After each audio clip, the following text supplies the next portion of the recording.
sehingga tidak ada lagi sifat-sifat seperti itu dalam kehidupannya. Yang ada rahmah, yang ada syafaqah, yang ada maghfirah, yang ada bening, yang ada tenang, yang ada khasyah, yang ada tadallul, yang ada tawadhu, sifat-sifat yang sebaliknya. Bagaimana agar dengan sifat angkuh tadi itu akan terhakis? Sebab dengan keangkuhannya dia boleh terhalang daripada kebajikan. Tak nak datang ke masjid karena angkuh, tak nak sujud karena angkuh, tak menerima kebenaran karena angkuh, tidak mau ditegur karena angkuh, marah sadis kepada orang lain karena angkuh, merugi orang lain karena angkuh, bertindak sadis kepada orang lain karena angkuh, bertindak kejam kepada orang lain. Itu semuanya sifat-sifat yang tercela. Asbab kesabarannya itulah keegoisan, keangkuhan dan kesombongan. Tiga sifat tercela yang ada pada diri seseorang. Nah, sekarang alhamdulillah, biar walaupun dengan kita mengucapkannya secara terpaksa, yang pada saat manusia tadi itu sudah merasa hebat, teknologinya kami, penemuannya kami, kemajuannya kami, ketamadunannya kami, kepolitiknya kami, ekonominya kami, politiknya kami, budayanya kami, opaknya kami, IQ-nya kami, kemudiannya kami. Oke, bolehkan hujan kalau memang betul-betul boleh. Baru satu saja. Ini bukan segala-galanya. Jadi dengan kehidupan manusia kita bergantung kepada 5 nikmat pokok atau asasi. Ya kalau tanpa 5 nikmat pokok dan asasi tadi itu manusia tidak akan hidup. Yang dengan salah satunya itu adalah air. Sederhana saja. Mana teknologinya kamu? Yang katanya kamu boleh buat hujan. Tuh di Arafah ada pergi ke Mekah. Pada masa kita di Arafah kan ada air pancur. Jadi dengan kita terasa shock pada masa kita di padang Arafah. Kenapa? Yang walaupun panas, tapi ternyata ada lembapan daripada air buatan kita. Macam juga di restoran-restoran kedai mama atau restoran mama di kota itu dengan kipas yang besar sekali dipancurkan ada di pada tengahnya, yang sehingga kita pada tuh makan kita terasa seperti embun turun membasahi muka atau juga kepala kita, terasa sejuk, terasa nyaman. Oh, itu dia teknologinya kami. Nih suasana panas jadi sejuk, suasana gersak, suasana lembab, dengan ekornya, dengan kipasnya, dan juga dengan teknologinya, dengan kami itu yang Allah tak. Jangan aku katakanlah kalau pada saat Allah berkehendak, Masya Allah kan, kalau Allah kehendaki dia akan berlaku. Jadi daripada lima nikmat asasi yang manusia tidak akan mungkin hidup tanpa terkumpul atau tanpa satu persatu daripada nikmat tadi itu. Yang pertama air. Bukan kita kehabisan air laut masih banyak lagi. Oke, tuh, coba diproses. Biayanya banyak, modalnya banyak, itu memerlukan waktu, itu teknologi canggih. Kalau memang macam itu, jangan lagi katakan aku. Jangan merasa sombong, jangan merasa lebih. Ini sekarang Jepunnya kah, Amerikanya kah, Eropanya kah, Boeing 777 B kemana? Ayo, kan canggih itu. Wah, itu Boeing sudah diuji dalam keadaan goncangan yang seperti apapun. Kita sedang mengalami cuaca buruk, kita sedang mengalami cuaca tidak elok, maka kenakan sabuk pengaman atau tali kereta dan kembalikan kursi atau meja pada tempatnya. Itu kan arahan daripada pramugari. Masya Allah, tabarakallah. Katanya Boeing, saat ketika kita dikenalkan dengan Boeing 727, kemudian berikutnya 737, dan yang paling banyak dipakai sekarang ini, kemudian dengan Boeing yang lebih besar 747 yang kepalanya besar tuh. Yang kepala besar tuh. Tapi yang kepala besar tuh dibandingkan dengan 7 yang menikahkan itu lebih canggih. Screen video TV ada pada tiap kursi. Nak nonton apa saja, oh boleh. Hindustannya, dangdutnya, karaoke-nya, hiburannya, maksiatnya, mungkarannya, boleh dengan kita tonton. Antara langit dan bumi itu kecanggihan teknologi modern, itu kecanggihan teknologi negara kita. Ini penemuan daripada dunia modern, ini penemuan daripada dunia Eropa. Kemana pesawat itu pergi? Mana kemudian tadi itu kalau sampai tak boleh pesan? Allah Maha tahu. Jangankan kemana pesawat tadi itu pergi, yang tersirat, yang terlintas di dalam hati kita pun Allah Maha mengetahui segala-galanya. An-namlatus sauda, dengan semut yang hitam di atas batu yang hitam di malam hari yang gelap gulita, dengan getaran pada dia berjalan pun juga Allah mendengar dan melihat. Maha dengan segala-galanya. Jadi supaya sifat yang saya sebutkan tadi, sifat ego tidak bagus, sifat angkuh tidak bagus, sifat sombong tidak bagus, sifat hebat tidak bagus. Sebab yang mencoba pun itu kesemuanya kehebatan, kebolehan, kesejahteraan dan juga pencapaian yang kita capai hanya semata-mata anugerah dan pemberian takdir daripada Allah Subhanahu wa taala. Pertama dengan air, tidak akan mungkin manusia hidup tanpa air. Yang kedua dengan udara, tidak akan mungkin manusia hidup tanpa udara.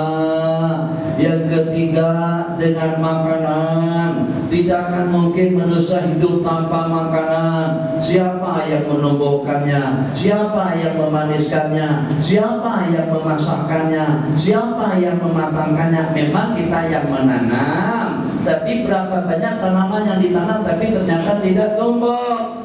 Memang kita yang menanam, tapi berapa banyak yang ditanam tapi ternyata tidak berbuah. Berapa banyak yang ditanam tapi ternyata dengan hasilnya dimakan oleh suku dan juga dengan binatang-binatang yang melata. Siapa yang menumbuhkan? Siapa yang menyegarkan? Dia dengan tunasnya, dia dengan bunganya, dia dengan buahnya.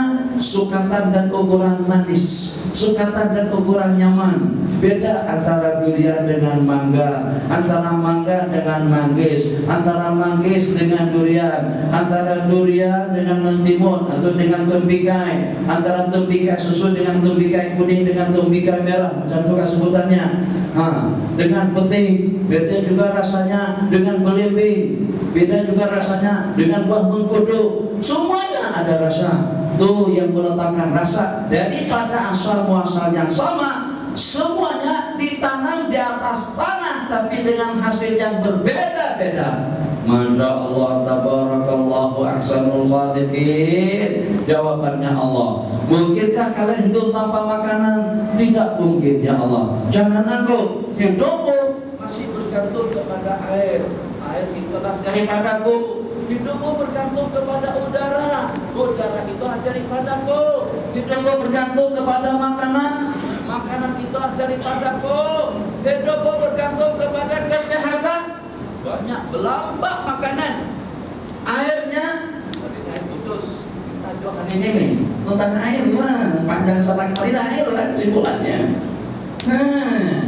Supaya nih kita boleh buat hujan. Jangan. Alhamdulillah kita boleh sedikit mengatur bagaimana untuk kita melembabkan atau menyejukkan suasana dan keadaan, tapi bukan kita yang buat. Kita tidak lebih daripada menata dan mengatur apa yang Allah bagi, mengatur dan menata nikmat yang Allah karuniakan kepada kita. Bukan kita yang mencipta, bukan kita yang membuat, bukan kita yang mengadakannya. Daripada yang ketiga tadi itu, masya Allah, tabarakallah, air yang pertama. Dan yang kedua, makanan yang ketiga, kesehatan yang keempat. Tabarakallah, tak boleh sedap, nasi kerabu, nasi dagang, biryani, nasi mandi, kambing, gulai kambing, sate kambing. Ini rusak, sedap. Ini hanya dijual di Kajang saja, sate rusak. Kemudian kambing, kemudian lembu, kemudian ayam, kemudian anak, kemudian apa saja, itu cuma hanya itu aja. Ada tempat-tempat lain tasnya beda. Kalau tak sehat, buat apa? Ada rumah kan? Sudah tuh nanti mandi nih. Apa mandi kata ya mau kau wudhu kan sama saja. Tak ada bedanya antara nasi mandi. Kalau nasi mandi kan, biar nasi tayamum atau juga dengan nasi wudhu atau dengan nasi sembahyang, apa saja yang kita istilahkan. Kalau ternyata dengan kita tidak sehat, tidak ada artinya. Kenapa? Sebab kehidupan kita bergantung dengan nikmat yang Tuhan kita dalam kesehatan. Dan yang terakhir daripada 5 nikmat asasi yang manusia tidak akan hidup tanpa dengan perkataan 5 nikmat tadi itu adalah umur dengan jantung yang berdenyut, dan juga dengan nyawa, dengan roh yang menjelma di dalam anggota tubuh kita masing-masing. Alhamdulillah, daripada yang 5 tadi itu, kalau dengan umur masih ada sakit paginya, kalau dengan jantung masih dengan denyutan yang normal dan sempurna, kalau dengan roh masih ada di dalam anggota tubuh kita dan kita tak boleh tengok bagaimana bentuknya, kalatnya, rupanya, saiznya, ukuran panjang lebar, apakah panjang, apakah pendek, apakah besar, apakah kecil. Wa yas'alunaka 'anil ruh, dan mereka menanyakan kepada kamu tentang hakikat ruh. Qulir ruhu min amri rabbi, katakan saja ruh itu daripada rahasia Allah, amru rabbi. Alhamdulillah. Makanan cukup, udara, leluasa, kesehatan boleh, sikit saja yang Allah tarik. Air Allah kurangkan, jeruk baru sedikit. Bulu lagi seperti di Kalimantan saat ketika dengan hutannya terbakar, itu sampai menyebabkan penerbangan tidak boleh terbang tidak boleh, mendarat pun juga tidak boleh, terkandas dan juga terhambat, kadang-kadang sampai sekian hari. Sini baru sedikit. Dalam beberapa bulan terakhir ini hujan hanya gerimis sedikit-sedikit saja. Mungkin pada beberapa hari yang lalu ada sedikit hujan di Selangor. Oh, baru dengan air saja. Padahal ada laut. Padahal kita hidup di permukaan bumi ini yang dalam 2/3 atau dengan 75% saja dalam air. Daratan itu hanya setakat dalam 25%-nya saja. Dalam 25% saja daratan. 75% itu adalah air. Ternyata sekarang ini rumah ada air kan? 2 hari katanya putus, 2 hari, hari ini sampai besok. Allah Akbar. Kalau tak ada tangki air di atas, membuat apa kita mengaji Allah ini? Maka mungkin akan datang kameramen, wartawan dunia, tengok kita beratur, pergi ke sungai dengan gayung atau juga dengan timba, ambil air di situ. Jadi baru sekejap nih, kalau sampai bertahun-tahun macam ini kan problem betul. Itu akan masuk dalam media massa. Tak lagi kita tengok orang Afrika. Itu Nigeria, Somalia, Afrika Selatan, orang-orang yang ada di situ yang kekurangan air. Ya Allah, masing-masing hanya dapat 1 jak saja, masing-masing hanya dapat 1 gayung saja, masing-masing mendapat ituran yang terbatas. Tapi jangka waktu untuk kita menunggu giliran mendapatkan air yang sedikit tadi itu beratur kadang-kadang sampai berjam-jam.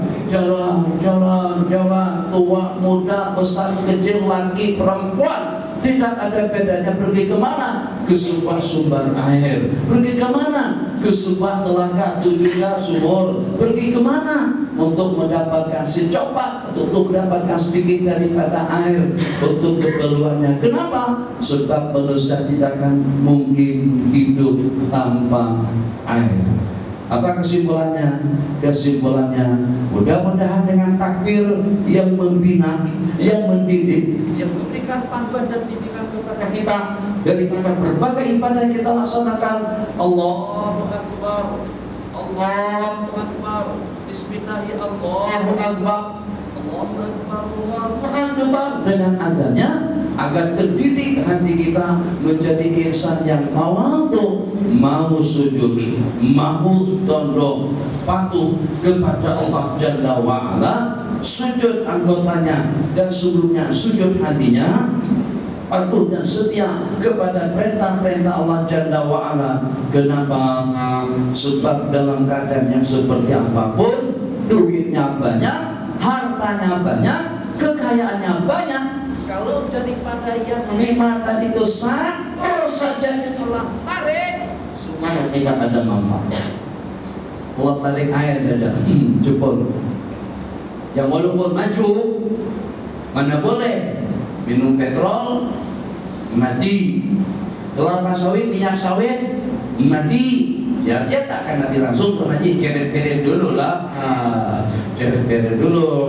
Ceret-ceret kalau 1 hari tak masalah, 2 hari sudah banyak masalah, 3 hari luar biasa, 4 hari sakaratil, 5 hari innalillahi wa inna ilaihi raji'un, 6 hari bacakan talqin. Oh, gara-gara karena minum minyak, tak boleh karena minum air. Makanya sekarang nih biasa-biasa di masjid-masjid kadang-kadang botol air ada 2, sekarang 1 saja. Kenapa? Krisis air sekarang. Masya Allah, tabarakallah. Kita tak ada tajuk kuliah perdana, tak ada tajuk. Tajuknya tentang nikmat anugerah yang Allah berikan. Ya Allah ya Arhamar Rahimin. Jadi dalam satu ungkapan hadis yang saya dengar dan juga dalam satu riwayat yang diriwayatkan, sebentar cucu-cucu sudah beda. Kita azan kemudian kita teruskan hadis. Nanti kita bersabda dalam sebuah hadis, pada saat tadi kita menghimbau untuk kita bersedekah. Bersedekah tidak mutlak harus dengan duit, bersedekah dengan waktu, bersedekah dengan tenaga, bersedekah dengan ilmu, sedekah dengan nasihat, sedekah dengan kekuatan, sedekah dengan pengalaman. Jangan sampai kita kedekut dengan anugerah nikmat yang Allah bagikan. Sedekahkan anugerah nikmat atau juga dengan pemberian yang Allah berikan kepada kita. Kalau kita alim, dengan ilmunya, kalau kita kuat dengan tenaganya, kalau kita kaya dengan duitnya, kalau kita pemerintah dengan keadilannya, kalau kita berpuasa dengan kebijakannya. Itu sedekah yang patut untuk kita keluarkan. Kenapa? Nabi kita bersabda, shadaqatus sirri tutfi'u ghadab Rabb. Sesungguhnya sedekah yang diberikan secara sembunyi itu akan memadamkan dan akan menghapuskan murka kebencian Allah Jalla wa'ala.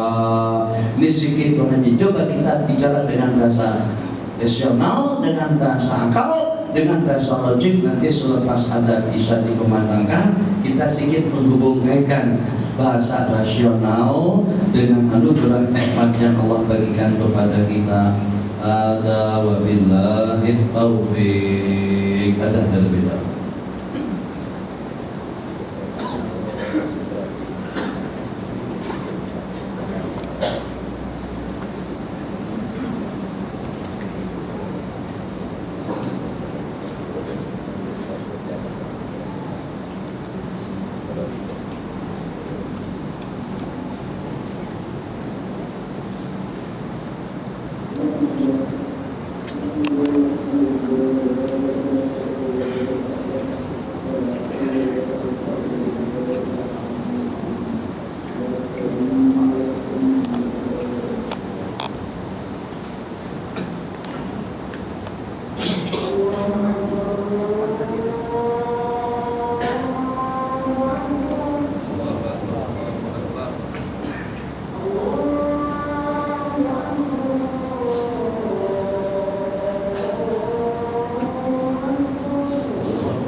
dinikahkan Allah baru dia datang.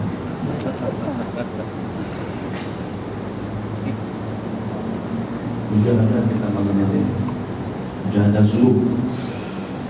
Allahu Akbar. Kita dengan anak, terserah ramai mana putra putri kita, yang kalau pada saat kita suruh tidak taat, tidak patuh, tak kisah, tak peduli, tak hirau, itu bagaimana kita sebagai bapak dan ibu? Satu, kita ini atasan, gajinya daripada kita, dan juga dengan segala fasiliti, kelengkapan hidup dan keperluan yang mereka perlukan, yang diperlukan oleh kru-kru kita itu juga daripada kita. Untuk gaji, tempat tinggal, makan minum, pakaian, katakanlah yang paling dekat dengan di sini, proton dengan peraduan. Jadi kru-kru di sana hidup mereka bergantung dengan gaji. Yang paling tidak, gaji cukup menunjang keperluan yang mereka perlukan. Dua. Yang ketiga, polis. Terserah polis terapi kan, tentara, yang mana saja. Seketika mengatur kereta. Jadi kalau dia lambaikan tangan, jalan terus tak? Jalan terus. Lampu merah tak kisah. Lampu merah sudah tak jalan. Kalau polis depan tengah jalan, angkat tangan macam tu. Oh, kita tambah minyak belakang. Jalan, jalan. Lampu merah tak kisah. Hijau, kuning, biru, dah tak berlaku. Jalan terus. Stop. Tangan macam tu. Sini pula. Jalan lagi yang sebelah kiri. Jalan. Bagaimana agak-agaknya kalau dengan polis yang mengatur tadi itu ternyata dengan pemandu tidak ada yang patuh. Dia stop, tetap jalan. Dia jalankan isyarat macam itu, tetap berhenti. Itu ya kita sudah tahu jawabannya. Kalau sudah jelas-jelas 110, polis itu dengan kameranya situ sudah menyorot daripada bawah jembatan. Kalau kita nampak, kita tak bakalan lewat 140 dari situ. Yang walaupun kita terburu-buru nak balik mal, yang walaupun kita dikejar waktu, kita harus ada di dekat pada pukul 6 pagi atau juga pada pukul 2 petang tengah hari. Tapi pada saat kita tengok ada polis terapi dengan kameranya, slow daripada 160 tadi turun jadi 110 saja. Memang kita takut dengan polis, tidak takut dengan Allah. Banyakkan. Oke, bukan itu yang saya maksud. Tahu kita resikonya. Kalau kita tetap juga laju, kita akan kena sama. Syukur kalau nyestakannya sama dengan 150 RM. Kalau tidak dengan lesin kita diambil, kemudian dikeluarkan waran tangkapan, apa problem lagi? Itu sudah 3. Kemudian yang keempat, katakan saja yang keempat, kalau pada saat yang mengatur pesawat tuh, ya pada tuh pesawat nak parking, ada yang bawa 2 tak? Apa tuh? Yang depan tuh Tuan Haji. Jadi ikut dia. Kalau dia lambaikan ke sana sedikit. Lambaikan ke sini sedikit. Supaya nanti parkingnya elok. Dan slow, jalannya slow sekali. Coba kalau kita tidak ikut arahan, kita akan tabrak, kita akan menabrak airport, akan berlaku kebakaran, bencana, dan juga dengan perkara-perkara seumpamanya. Itu sudah kita tengok dengan bahasa rasional, dengan bahasa akal, dengan bahasa mata kepala kita masing-masing. Kesan buruk kalau pada saat anak kita tidak taat, kalau pada itu dengan kru-kru kita tidak patuh, kalau pemandu tidak ikut arahan lalu lintas, kalau pada saat dengan pilot dan juga dengan pramugari tidak mematuhi aturan daripada kawan-kawan, tuh diizinkan untuk mendarat, untuk terbang. Kalau sudah lepas daripada kawalan, itulah nasib 777. Allahu Akbar. Kemana? Macam-macam kil, wakal, bomo, teropong. macam-macam. Jadi saya tadi pagi itu dalam pesawat saya ambil akhbar. Jadi kata pramugari, Ji, itu akhbarnya hak semalam. Saya kata yang semalam dan yang sebelumnya pun saya tak baca lagi. Jadi yang walaupun yang hak semalam bagi saya rasa baru juga. Tengok ramalan daripada Bomo yang 3 orang itu, tengok Bomo dengan rotannya, tengok Bomo dengan ramalannya. Kata yang satu, gaib, ya itu betul. Namanya saya katakan sedang gaib saja, kita kalau tak jadi Bomo pun kita boleh kita katakan itu sedang gaib, karena dia tidak dapat dilakukan, tidak diketahui. Kalau kita tidak tahu dengan sesuatu berarti gaib. Kalau saya menamakan macam itu saja, itu tak perlu jadi Bomo. Tak Bomo, boleh kita katakan tak ada. Tak dapat dilihat. Ya, siapa yang dapat melihat? Itulah. Itu pun masih ramai juga yang percaya dengan Bomo. Kembali kepada cerita kita tadi itu. Masya Allah cantiknya. Kalian berontak? Iya. Marah tak? Iya. Akan kenakan saman, akan jatuhkan tindakan, akan jatuhkan hukuman, akan kenakan dendaan, mungkin akan kenakan pukulan, disumbat, dipukul, dicerca, dicaci. Awak tak reti kan? Tak paham kan? Tidak pukul berapa? Kalau begini caranya, kalau guru-guru datang pada pukul 10.30, bengkrak perusahaan kita. Oh, marah-marah. Oke. Jasa mereka-mereka tadi itu dengan kalian banyak mana? Kita kena patuh arahan dan aturan daripada lalu lintas dengan polis trafiknya. Kita kena patuh dengan arahan dan kehendak daripada perusahaan dengan peraturannya. Banyak mana pemberian yang mereka berikan kepada kita. Ya zakat bagi kita gaji, zakat bagi kita duit. Kalau dengan polis atau dengan polis trafik, apa yang diberikan? Oh, bayar, bahkan tol naik terus. Kadang-kadang dekat saja jalannya, tapi bayarnya mahal. Masya Allah, tabarakallah. Aku suruh kalian untuk beribadah kepadaku dengan tidak mensentuhkan makhluk kepadaku. Kau sembah selain daripadaku, kalian sembah selain daripadaku. Kau sembah manusia, kau sembah patung, kalian sembah berhala, kalian sembah matahari. Kuperintahkan sujud, ternyata kalian tidak punya waktu untuk sujud, tidak memberikan peluang dan kesempatan untuk mengubudiakan dirinya kepadaku. Segala-galanya daripadaku. 5 asas yang kita sebutkan tadi itu: air, udara, kesehatan, kehidupan atau umur, tambah dengan makanan. Kelima-limanya daripada Allah Jalla wa'ala. Kenapa tidak mau patuh? Kenapa tidak mau taat?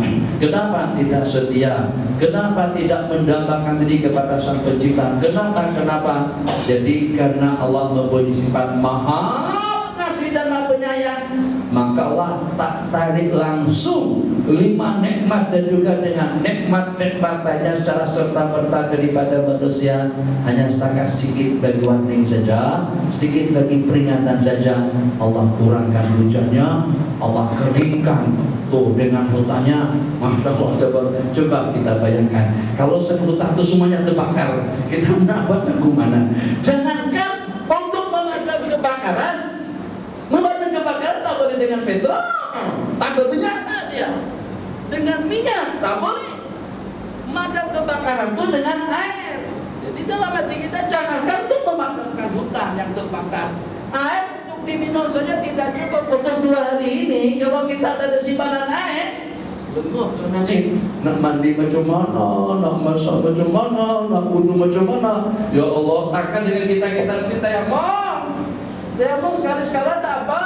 Kalau 5 waktu tayamum, buang air besar dengan batu, Allahu Akbar. Kemudian dengan tisu, habis tisu dan beli, terpaksa kita guna kain buruk. Kain buruk dibuang kemana? Terkumpul bau, Masya Allah, tabarakallah. Masuk ke masjid masing-masing, karena panas ada hujan. Tak akan jadi sejuk. Apa yang nak diserap kalau dengan udaranya panas? Masya Allah, tabarakallah. Jadi pada saat kita masuk ke masjid, tidak semua masjid ada aircon. Jadi pada itu kita sembahyang, badan panas keringat, belum kita membasahi anggota tubuh, mengalir yang ke situ, turun ke sana, turun ke sana. Tadi istijah dengan batu, istijah dengan tisu. Yang tadinya lembab, karena dengan peluk menjadi lembab dan basah. Baunya, ya Allah ya Arhamar Rahimin. Sudahnya yang hak tuan imam boleh tahan, hak makmum pula, hak marbun pula, muadzin pula, bilal pula, semuanya tergantung gara-gara kena air. Itu baru sikit saja, bukan Allah keringkan laut. Allah tak keringkan laut. Tadi saya sampai ke sini masih ada lagi sungai-sungai yang kita seberangi tadi itu, apakah aja masih ada. Tapi terpikir dalam kepala Tuan Haji, mungkin pada suatu ketika nanti kita bawa timba ambil air. Habis mau mana? Ada tuh dengan pipe air yang besar tuh, besar. Kalau airnya tak ada, mau ambil dari mana? Kalau kita nak proses daripada laut, menunggu sampai bila? Nanti kita baru selesai. Sebab untuk menarik daripada laut sampai ke bandar, dari bandar sampai ke daerah, dari daerah sampai ke rumah, dan sampai ke tempat tinggal kita, itu tidak akan selesai dalam jangka 2, 3, 4, 5, 6 hari, tidak akan selesai seminggu, mungkin dalam berbulan-bulan kalau air tidak masuk. Masya Allah, tabarakallah. Nah, kalau macam itu gimana solusinya? Bagaimana cara kita untuk mengatasinya? Satu, Allah berfirman, wa astaghfiru lakum innahu kana ghaffara. Dan kalau pada saat kalian beristighfar memohon keampunan kepada Allah, Allah Maha Pengampun. Yursilis samaa 'alaikum midrara. Allah akan turunkan hujan yang lebat kepada kalian. Istighfar yang pertama. Taubat. Kita ada taubat. Mana? Berzikir. Ada tak? Baru-baru ini Kucing bersalawat. Saya baru balik daripada Kucing. Allah, Allah, Allah, Allah. Ada tambah-tambah lagi. Allah, Allah. Kucing bersalawat. Jadi pada masa kucing bersalawat, kita pun istighfar. Astaghfirullahaladzim alladzi la ilaha illa huwal hayyul qayyum wa atubu salawat, zikir, taubat, istighfar dengan tangisannya.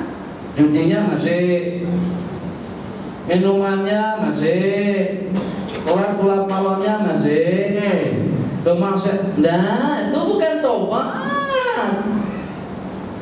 Arti dari bertobat, yang pertama kita menyesal dengan tangisan di waktu kita tobat dan istighfar. Yang kedua kita tinggalkan. Kalau masih juga tiap malam, masyaallah tabarakallah, kita sudah berlangganan ke karaoke tadi itu, kan kita yang langganan dengan majalah, apa ya beli, dan kita bayar tahunan. Nah macam itu juga padang kau, kita bayar tahunan. Jadi main sesuka hati. Nah seperti kan sekali seminggu kan. Nah pusat-pusat hiburan macam itu juga, ke karaoke macam itu juga, disco macam juga, dangdut macam itu juga. Kita udah bayar untuk 3 tahun ke depan. Tinggal nadat yang tiap malam, dangdut tiap malam, karaoke tiap malam, disco tiap malam, itu terpulang kepada yang punya kad. Kita sudah jadi pelanggan di situ, sudah jadi anggota. Bayarannya sekali dalam setahun. Tobat. Nyata di Masjid Nurul Iman diadakan tobat jamak atau tobat akbar. Astagfirullah. Nangis semuanya. Besok malam karaoke lagi. Yang terbabi dengan minum lagi. Yang terlibat dengan judi lagi. Yang memerintah secara zalim lagi. Jadi tobat yang kita lakukan yang sesat tadi itu, dengan imbalan waktunya saja masih belum sebanding dengan kejanggalan yang kita lakukan. Bagaimana doa-doa kita yang sesat tadi itu boleh diijabahkan oleh Allah, sedangkan yang ramai, yang nampak, yang kelihatan, paling tidak dengan kita dapat melihat. Kalau pada hari Jumat lusa berjudi penuh, tapi kalau dengan 5 waktunya bagaimana? 5 waktunya adalah dalam penuh juga 2 sak penuhnya. dua saf, bukan masjidnya yang penuh, safnya yang penuh. Masya Allah, tabarakallah.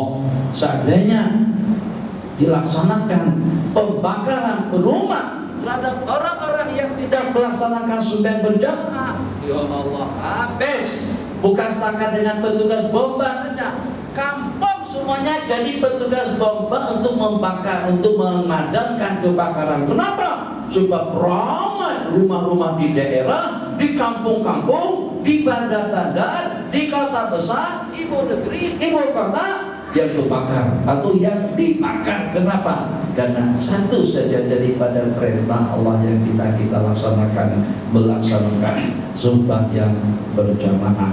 Jadi bukan Allah tak nak bagi, bukan karena Allah kedekut, bukan karena Allah tidak kesian, justru karena Allah maha pengasih dan juga maha kesian.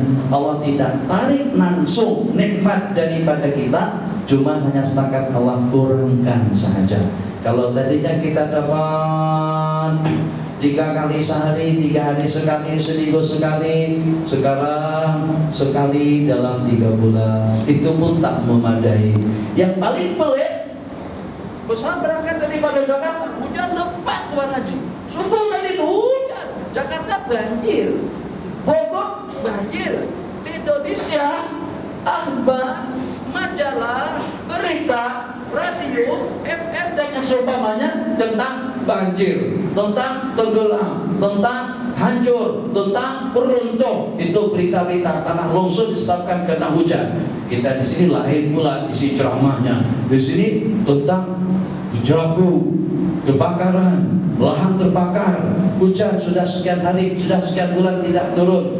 Lain. Jadi Allah nak perlihatkan, itu dia yang berkuasa. Itu yang patut untuk kalian katakan hebat, agung, perkasa, Allahu Akbar, Allah yang maha besar.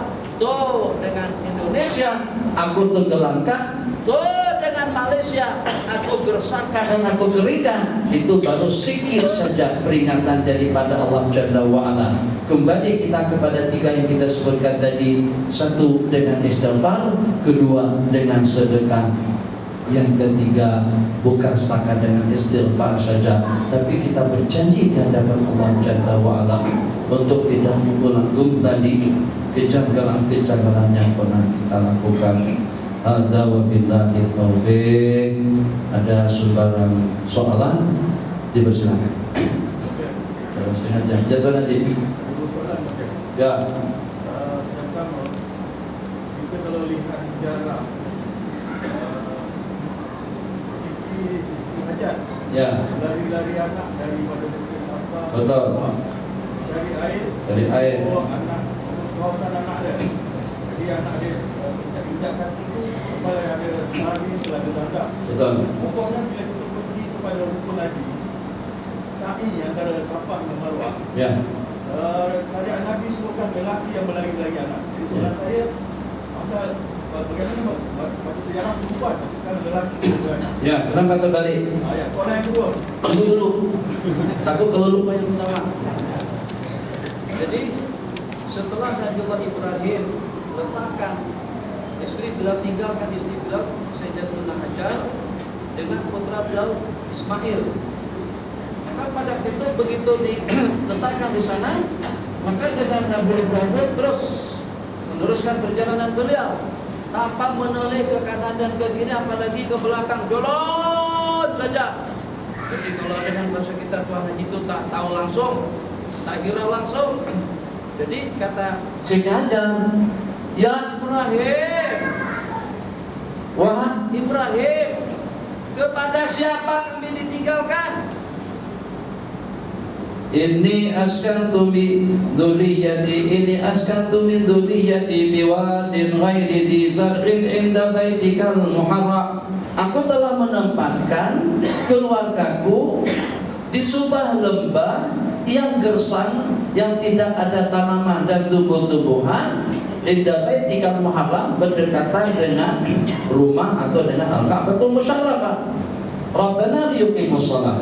Terakhir sekali cerita daripada Sayyidatuna Hajar, Allahu amaraka ya Ibrahim, untuk keyakinannya perlu kita tanamkan.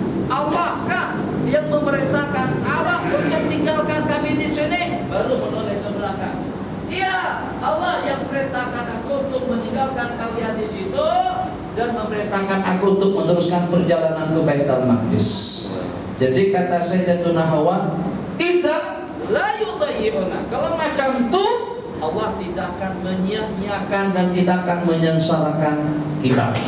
Tak lama kemudian kurma habis, air habis, bekalan habis, kita tidak boleh pasrah. Seperti sekarang, insya Allah mungkin 2-3-4 hari lagi nanti hujan turun, tidak boleh. Kita kena ikhtiar, lihat dengan istighfar, ikhtiar dengan salat istisqa, ikhtiar dengan berpikir. Jadi kita kena pikir, kan kita naik motor nih, tengoklah suka-suka yang paling dekat dengan kita. Siapa tahu pada suatu ketika nanti dengan kita sudah tahu di sini ada air. Siapa tahu dalam keadaan tertentu ternyata dengan kita secara terpaksa untuk kita mendapatkan air tersebut. Jadi harus ada ikhtiar. Maka ikhtiar daripada Sayyidatuna Hajar, sa'i antara Safa Marwah, inna Safa wal Marwata min sya'airillah, bolak-balik. Ternyata daripada jauh, kenapa dengan Siti Hajar itu dengan pegang beliau dengan benar dengan Ismail seperti seakan-akan memainkan sesuatu. Begitu didatangi ke sana, ternyata terdapat mata air. Jadi kata Siti Hajar, zamzami, artinya bergerombol. Maksudnya jangan merepak sana kemari. Zamzami, jadi sambil dirangkul, dikepong. Jadi supaya air itu tidak memancar ke sana kemari. Jadi bentuk bagi kita bersabda, rahimallahu Hajar. Moga-moga Allah merahmati Siti Hajar. Kalau saya tidak dirangkum sama seperti itu, niscayalah air Zam-Zam itu akan tersebar ke sana dan kemari, kembali. Jadi yang Tuhan Haji tanyakan itu iskal. Asal muasal cerita berlari daripada Safa Marwah itu adalah perempuan. Tapi sementara sekarang ini justru kalau kita ikuti kitab manasik, panduan dalam haji dan umroh, justru perempuan tidak disunatkan lari-lari di situ. Yang disunatkan lari-lari di sana adalah pada laki-laki. Jadi Safa ke Marwah antara dua lampu hijau, sebab situ lembah pada saat itu. Jadi kalau dengan jawabannya, Al-Quran mengatakan walaysa dzakaru kal unsa, laki-laki tidak sama dengan wanita. Kalau kita laki-laki Tuhan Haji, pada waktu kita rokok, tangan kita siku, kita buka, kita sayapkan macam itu. Pada waktu kita buka macam ini. Tapi kalau dengan perempuan siku dikedalamkan. Wah, bahkan perempuan ikut seperti kita juga. Allahu Akbar, tangan dibuka seperti itu. Tak boleh. Tidak. Kita boleh bayangkan. Kalau kita lari kencang, sekencang-kencangnya lari laju, selaju-lajunya kita lari, oke-oke saja, aman-aman saja. Tapi kalau perempuan berlari-lari di situ, akan ada yang lari bersama dia. Ya, Tuan Haji, jadi kita dalam ibadah, mata melihat sorotan daripada sana sini. Kita tadi nak khusyuk, dah berdoa, nangis. Tapi tengok ada bola bergerak, bola kecilan. Akhirnya membuat kita jadi tidak khusyuk. Itu dari sudut hikmatnya. Satu. Kemudian yang kedua, yang bagaimanapun kita berpedoman kepada hadis Nabi kita bersabda, asal muasal kita itu karena memperingati atau beringati jajak daripada Siti Hajar. Macam itu juga hukum di padang Arafah itu dengan Nabiullah Adam, maka dengan Nabiullah Ibrahim yang diperkenalkan oleh malaikat Jibril tentang syair di Tokogod, di tempat bermalam, di tempat berlomba. Pada masa pertemuan di Arafah, Allah berfirman, dan Jibril alaihissalam menanyakan kepada Nabiullah Ibrahim, hal Arafta, apakah kamu sudah kenal? Jadi kata Nabiullah Ibrahim, ya na'am Araftu, aku sudah mengenalnya. Karena itu padang Arafah disebut dengan Arafah, tempat perkenalan. Nah, jadi Nabi kita bersabda, sunnatul abikum, jajak langkah daripada Nabiullah Ibrahim atau Siti Hajar yang kita lakukan, tapi tetap saja dengan sunnah nabiyikum yang kalian patuhi dan ikuti. Makanya itu Nabi kita kata khudu anni, bukan khudu anha. Ambil daripadaku, ikuti ikuti jejak langkahku, cara aku melaksanakan manasikakum, khudu anni manasikakum. Jadi pada saat Nabi kita tidak perkenankan perempuan untuk berlari-lari di situ, maka dengan kita tidak ikut asal kaidah itu perempuan yang lari. Dan di samping pada saat itu kan seorang saja, siapa yang tengok? Sekarang di 5 juta lebih Tuan Haji. Jadi kalau perempuan semuanya lari, ya Allah ya Rahman Rahim. Bagaimana dengan kita? Pada saat kita yang lari pun sudah ada yang terpijak, ada yang terganggu. Bagaimana kalau dengan perempuan? Ego lari, perempuan lari, seperti kita juga. Ada yang maju, ada yang perlahan. Akhirnya dicampur baur Tuan Haji. Terbawa kita dengan perempuan dan akan terganggu kehusukan kita. Kalau saja perempuan juga digalakkan untuk lari antara Safa dan Marwah. Kedua, 3 bulan puasa banyak masjid buat ada urusan Quran. ya, Saya berpandangan kalau boleh tak kita buat tadarus surah Yasin. Ada seorang baca, ada orang baca, seorang mendengar, membetulkan sampai habis. sampai kemudian kita jemaah. Bukan macam sekarang malam Jumaat baca Yasin, lupa ada yang depan, ada yang belakang. Kita pandang lihat. Jadi tadarus Yasin ditadaruskan. Yang tadarus Quran teruskan, tapi hari-hari lain kita buat tadarus Yasin. Tadarusnya bulan Ramadan tetap. Tetaplah. Di bulan-bulan yang lain kita gantikan dengan surah Yasin. Kita tadarus. Jadi tidak lagi baca beramai-ramai. Macam sekarang malam Jumaat baca ramai-ramai. Kita nak buat tiap malam. Tak lain tiap malam. Tapi kita ambil satu malam tu. Tadarus saja. Macam cara tadarus. Kalau macam cara tadarus kurang lagi tadarus. Tak boleh buat macam ni. Bukan tak boleh saja. Kalau yang cara yang kita laksanakan sekarang, kita sama-sama membaca. Yang walaupun yang bergerak di Itu depan, yang Yasin yang kita buat sekarang ni lah. ya. Tapi itulah kan ada yang depan, ada yang belakang, ada yang tak yang betul lah pun. Jadi kita buat macam tadarus Al-Quran. Jadi itu hanya cara untuk kita mengatasi bagaimana supaya kita tidak ada ketinggalan pada masa kita membaca. Jadi kalau pada waktu kita membaca beramai-ramai, ada sebagian yang tidak lancar bacanya mungkin ketinggalan, atau juga dengan bacanya tidak cukup. Jadi dalam sebuah hadis diriwayatkan Nabi kita bersabda, "Alladzi yaqra'ul Qur'ana wa yatata'ta falahu ajran." Orang yang membaca Al-Quran, yatata itu membacanya susah sekali.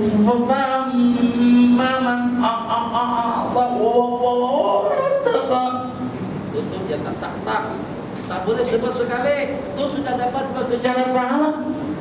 Wal mahiru bil Quran, yang mahir, yang lancar dengan bacanya, ma'asyafaratil kiramil bararah, itu bersama para malaikat Allah yang mulia nanti pada hari kiamat. Jadi cara nakal itu bagus, tapi dari sudut kebagusannya itu kita dapat mendengar bacaan yang betul daripada orang yang membaca. Tapi kita nyastakan pahala daripada mendengar, tidak dapat pahala daripada membaca. Yang walaupun yang mendengar itu juga dapat pahala, tapi tak wajib banyak pahala orang yang membaca. Yang membaca satu mulutnya bergerak, telinganya mendengar. Kalau orang yang mendengar itu setakat dengar dengan telinganya. Jadi dapat apa? Kalau orang dapat 3 juta, dia dapat 1,5 juta. Itu pun kalau mendengarnya oke. Kalau mendengarnya sampai dengan handphone, tak jadi. Jadi apapun bisa ada masalahnya. Jadi cadangan tadi itu bagus dengan tujuan agar dengan kita dapat mengikuti bacaan yang betul. Tapi yang ada pun juga sudah bagus. Yang walaupun ada dengan sebagian yang tertinggal, tapi dari sejumlah sekian yang terbaca, kalau terbaca dengan tidak lancar pun tetap dia mendapatkan kejaran dan pahala daripada Allah Jalla wa'ala. Saya tadi timbang atau meramalkan. Haji tanya, kenapa di bulan Ramadan itu kita tadarusan, ramai yang baca Quran, tapi kalau di bulan-bulan yang lain orang tak terlalu minat atau tak ada kita tadarusan yang seperti itu?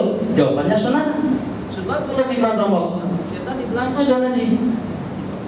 Jadi kita tinggal dengan nafsu saja lagi seorang yang menggoda kita.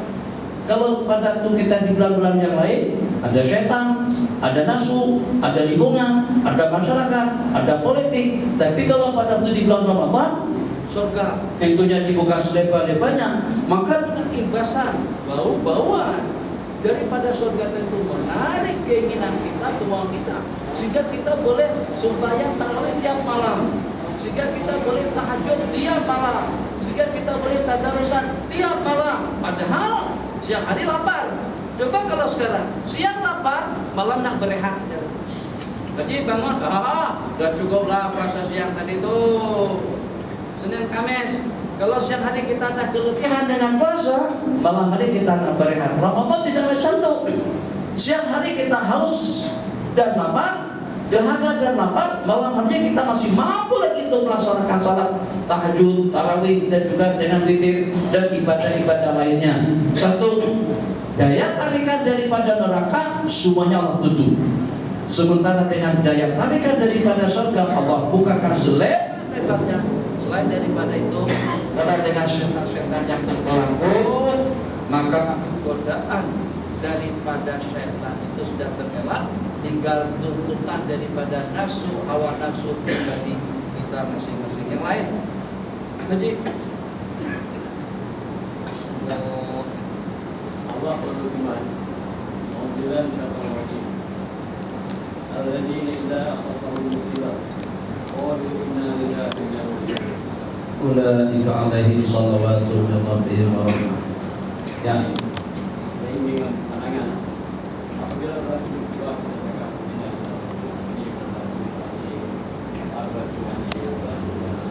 Bumi kemarau, gunung meletus, tujuh hilang dan diketahui. agar berlaku keributan yang muda-muda dan begitu timbulnya akhirnya manusia di hidup ini yang kemudian mahala terjadi. Maksudnya ada banyak pakaian yang banyak pakaian Buka ada. buka ini lah. Kalau yang Dengan air takut, dengan murka Allah tak takut. kalau masalah malam ini ada yang ambil air kecil lah, apa minta izin lah untuk berniaga sama gaya kan. Jadi ada macam Masih lumayan kalau untuk wudhu. Kalau untuk cuci kereta bagaimana? Dapat pahala lagi. Makasih Tuhan aja. Jadi kita dah buat lengkap, strateginya mantap, politiknya mantap, ekonominya mantap, persiapannya mantap, semuanya mantap. Tapi ternyata gagal. Tuan Haji, stresnya, ketegangannya itu bukan main. Cuma mustahil. Saya tidak percaya. Bagaimana sampai boleh? Nah, jadi ucapan inna lillah tadi itu untuk meredamkan suasana dan kadang supaya kita tidak memberontak. Mungkin saja kita tuh santai. Kalau dengan seseorang mati lemas misalnya, atau dengan kapalnya tenggelam karena dia tidak hati-hati, kalau dia tidak waspada, itu karena ketaksiran daripada kita. Jadi kalau pada saat kita sudah bersiap siaga, segala-galanya seperti katakan Ustaz kemarin itu sudah dicek dah. Engine-nya katanya kalau mati pun masa ada engine cadangan lagi yang boleh bertahan sampai ke Jepang. Tapi mana? Oh, Masya Allah, pilotnya bukan dia berterbang dalam 24 jam di Jakarta atau juga ke Surabaya, tidak. Itu sudah dalam berapa ribu jam terbang. Saya tengok otak kepala pilot tadi itu ada sundut, hebat sundut, pengalaman, banyak pengalaman dalam bidang penerbangan. Pilotnya yang hebat, pramugara yang terlatih, buenya canggih, Masya Allah tabarakallah. Jadi kalau ikut logika kita, logiknya itu tidak mungkin berlaku.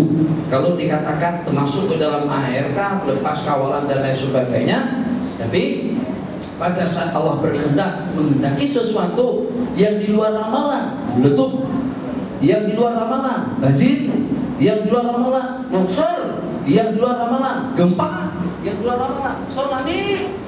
Jadi supaya jiwa raga kita boleh stabil, tidak stres, kalau tidak kita jadi orang Jepang.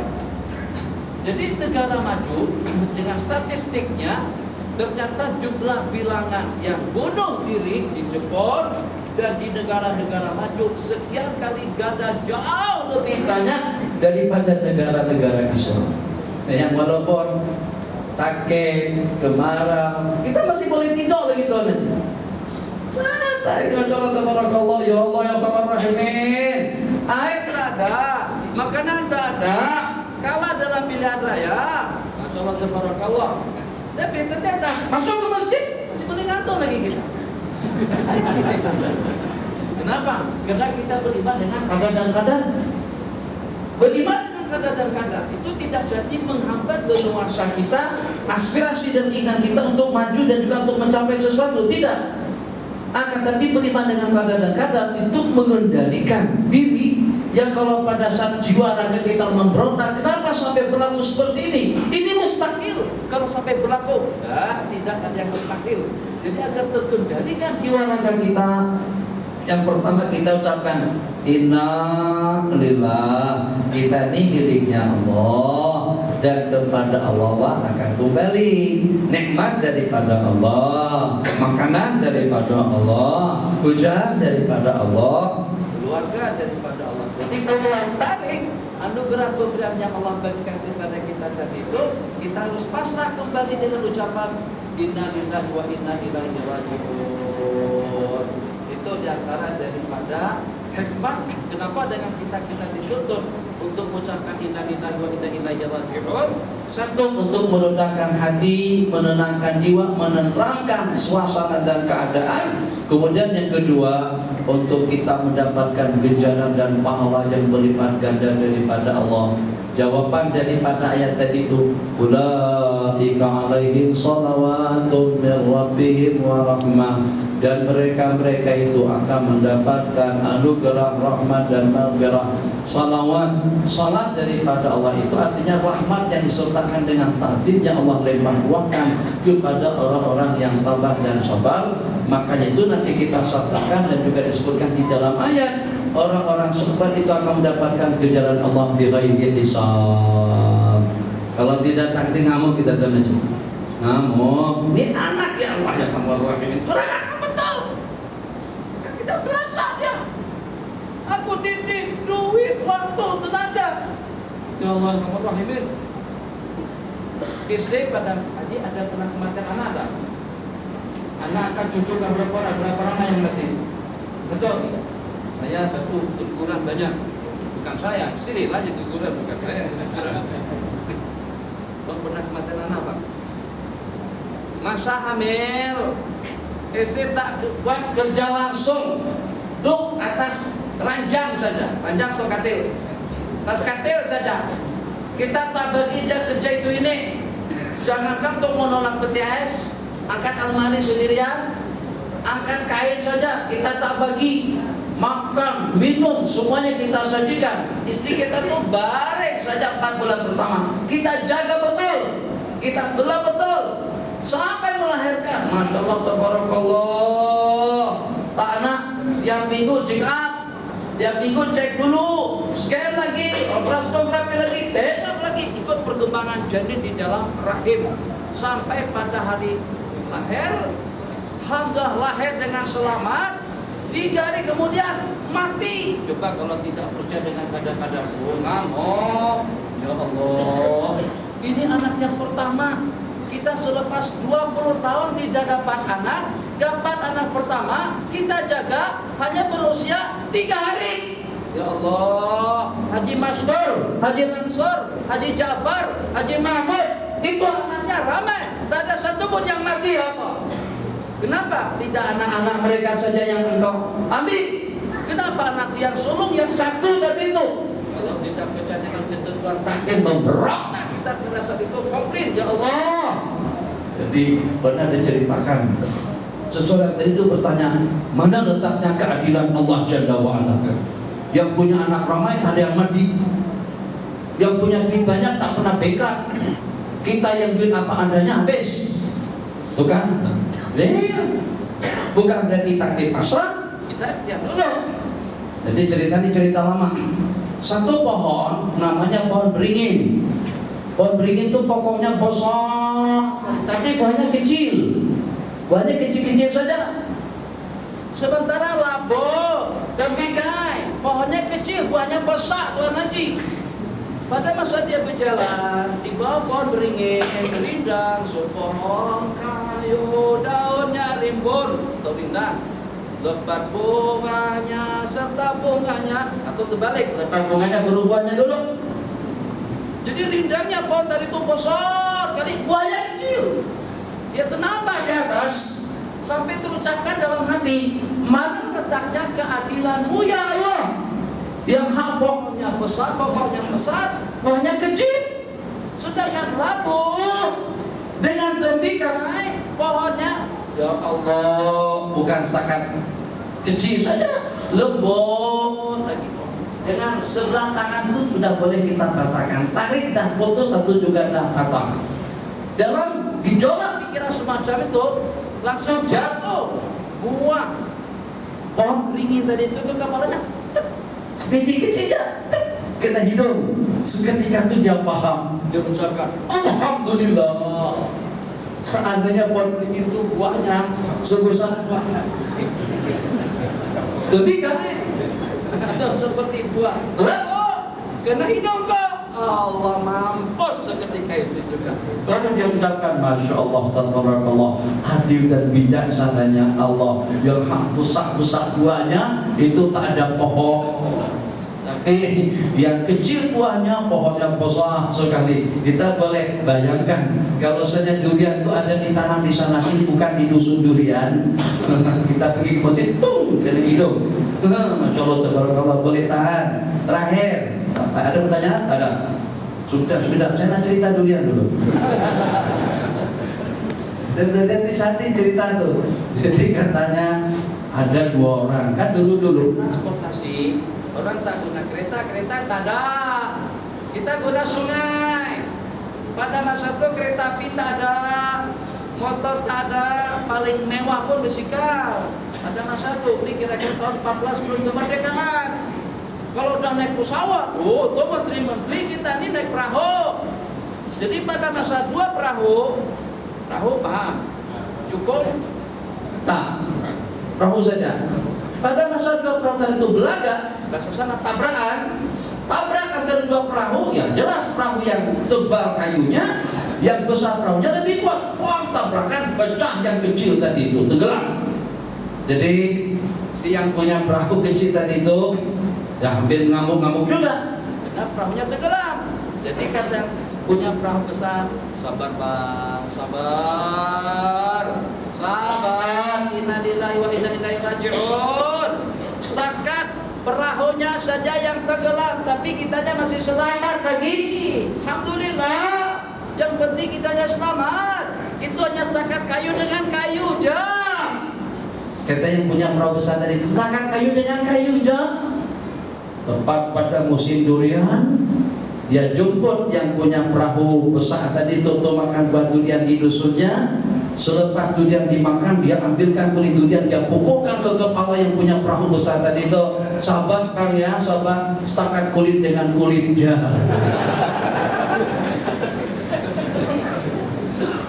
Kulit kepala dengan kulit durian sama kan?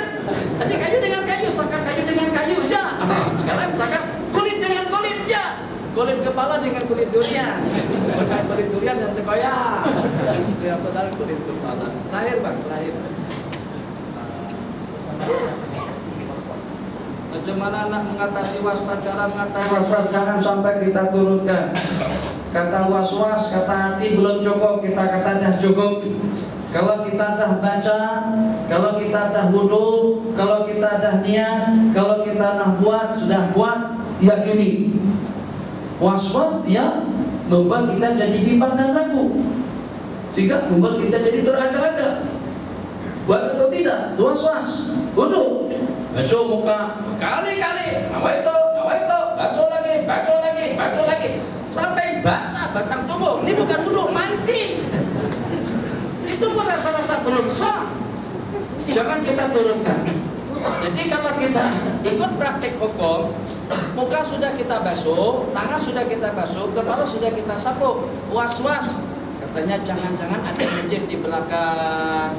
Jangan-jangan tidak meresap. Kalau kita ada resapkan macam itu, kita yakini dan jangan kita turunkan. Kalau kita turunkan, nanti terulang deh. Usalli pada sore 4 rakaat mustaqbilal qiblati lillahi ta'ala. Sengaja aku melaksanakan sembahyang isya, zuhur, asar, maghrib sembahyang mana satu? 4 rakaat, 3 rakaat, 2 rakaat imaman lillahi ta'ala. Allahu Akbar. Dunia mulut dah sebut, niat dah terlintas, takbir sudah kita kumandangkan. Kata syaitan belum. Kata syaitan belum tepat lagi, sikit lagi. Hak awalnya itu tak fasih, nawaitunya tak fasih, nawaitu. Jadi fasih macam mana? Jadi nawaitu usalli. Tadi Anda baca nawaitu usalli, katanya tuh tekain. Sebenarnya bukan ain. Tadi kita dah baca betul dan itu. Iyyaka na'budu wa iyyaka na'budu wa iyyaka nasta'in. Ain. Kalau in salah. Nas. Yang pasti sin, nas. Betul. Kata syaitan tuh tekasat. Ulang sekali lagi. Nas.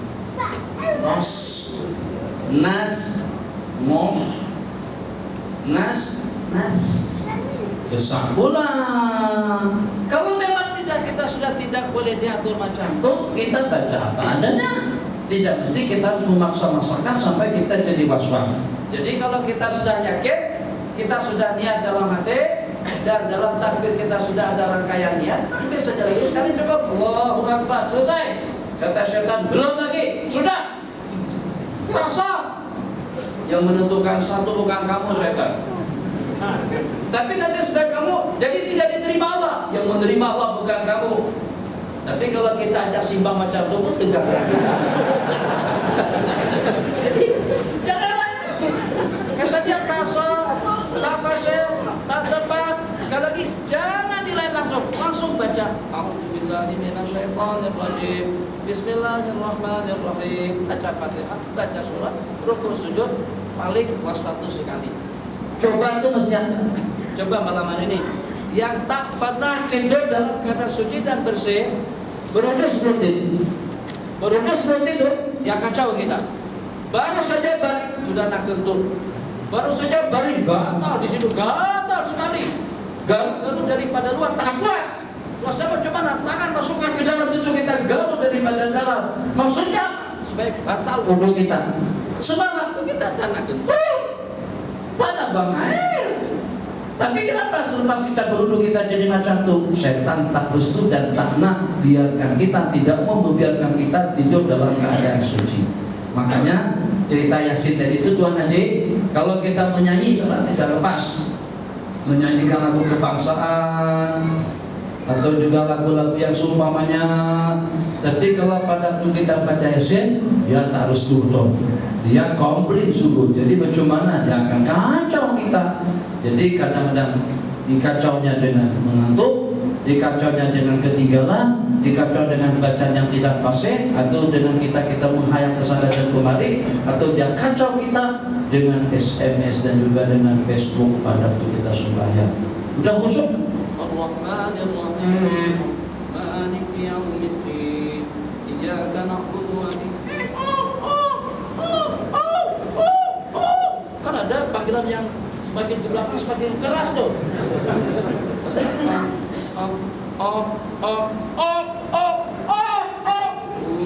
Sampai ke belakang sana orang terganggu sembahyangnya. Jadi seperti itulah kesimpulannya.